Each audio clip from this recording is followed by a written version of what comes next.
Sir நேர்மையும் வாங்க உட்காருங்க. சொல்லுங்க. சார் ஃப்ரெண்டு நேற்று நைட்டு கார் ஓட்டிட்டு போகும்போது ஒரு பெரிய ஒரு இடிச்சிட்டார் சார். ஓகே.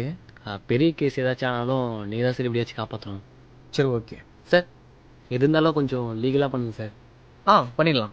சரிங்க சார். உங்கள் நேம்? கண்ணன். ஆக்சிடென்ட் எந்த ஏரியாவில் பண்ணீங்க?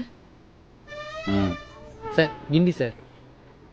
நீங்கள் அவர் இடிக்கும் போது உங்களுக்கு முன்னாடி ஏதாச்சும் வண்டி போயிட்டு இருந்ததா? எந்த வண்டியும் போல, எல்லா வண்டியும் வந்து தான் இருந்தது. எல்லா வண்டியும் ஆப்போசிட்டில் வந்துதா? ஆமாம். ராங் ரூட்டில் போயிருக்கீங்க. சார் எது இருந்தாலும் கொஞ்சம் லீகலாக பண்ணுங்க சார். பண்ணிடலாம். டிரைவ் பண்ணும்போது ட்ரிங்க்ஸ் ஏதாச்சும்? சார் சார் அந்த பழக்கம்லாம் எதுவும் இல்லை சார். இல்லை, உங்களே இல்லை, அவரே கேட்டேன். அவர் லைட்டாக சாப்பிட்டாரு சார். சார் எது இருந்தாலும் கொஞ்சம் லீகலாக பண்ணுங்க சார். பண்ணிடலாம். Okay sir. வண்டி ஓட்டும்போது ஃபோன் ஏதாச்சும் பேசிட்டு இருந்தீங்களா? இல்லை சார், ஃபோனில் எதுவும் பேசல சார். யூடியூப்பில் படையப்பா படம் தான் சார் பார்த்துட்டு இருந்தோம். ஆமாம் தானே? சார் எது இருந்தாலும் கொஞ்சம் லீகலாக பண்ணுங்க சார்.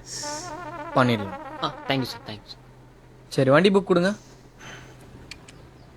சார் வண்டி புக்கெலாம் இல்லை சார். வண்டி புக் இல்லையா? வண்டி யாருது? சார் சார் வண்டி அவருது தான் சார். அந்த வண்டி செகண்ட் ஹேண்ட் வண்டி. இஎம்ஐ ஃபுல்லாக கட்டி முடிச்சாதான் வண்டி ஓனர் புக்கு தருவார் சார்.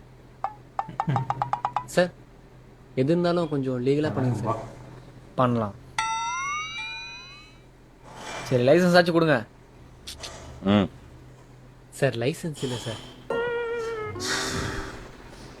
சார் எது இருந்தாலும் கொஞ்சம் லீகலாக பண்ணுங்க சார்.